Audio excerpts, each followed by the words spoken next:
is slowly losing its reputation as a suicidal flying machine, largely due to better, more reliable equipment.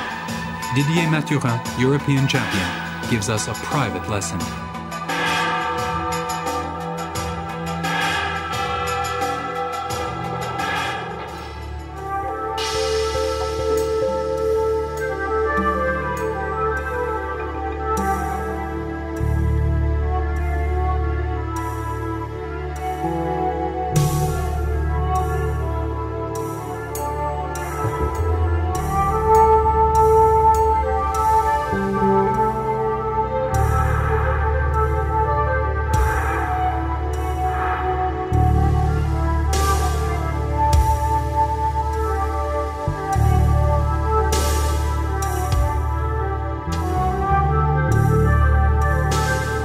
Two disciplines to this sport. The first is learning to take off, fly, and land normally, all the while increasing the distance and the time of the flight. This means you can stay longer in the air, or you can fly from one mountain to the next. For example, if you take off from the Caron, you can glide to Annecy and back in a flight that takes no more than 5 hours. This is called cross-country hangliding. After doing cross-country with the French team, I've now specialized in the second discipline, acrobatic hang gliding. It's now become a discipline of its own, whereas in the past, it was generally reserved for a small minority who pushed hang gliding to its extreme. I feel that a minimum of 2 to 3 years of practice is necessary, and about 4 years of normal flying before attempting acrobatics.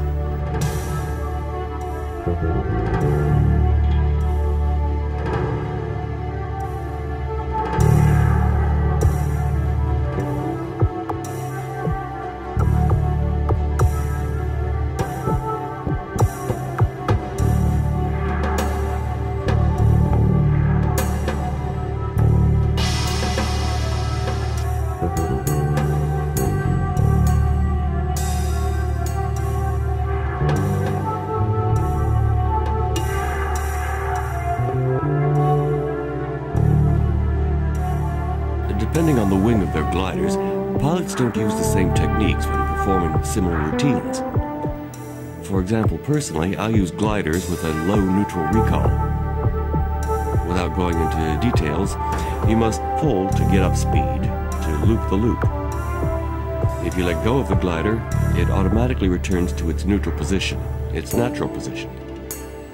I know this, so I fix my wing so it requires very little muscular effort on my part to get up to 90, 100 kilometers an hour. So I save my energy for backflips, spins, and loops. Not only are navigational techniques important, but you must also have a good knowledge of the environment you're in. It's an invisible environment, with rules that you can learn, not in books, but with experience.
In any case, if the figures are not done correctly, there's always the risk of breaking a glider. They're not made to stop upside down in a loop or in a windover.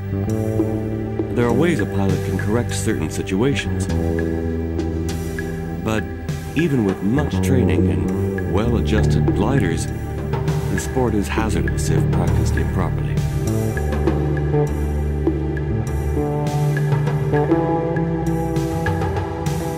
Fortunately, we carry parachutes in case of problems. If something goes wrong during a routine, there's always the possibility of opening it.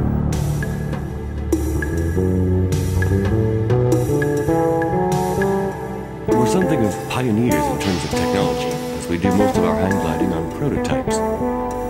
You could consider us test pilots, even if we have now perfected gliders which are fairly reliable. As we demand better acrobatic performances, the gliders are becoming more and more rigid. And the more rigid the glider, the more difficult it is to pilot. Yet they still must be steered by the pilot moving his body from side to side. The day this system becomes obsolete, we'll end up with rudders and control sticks just like planes. And that day, it'll be time to raise the question of ethics versus volume.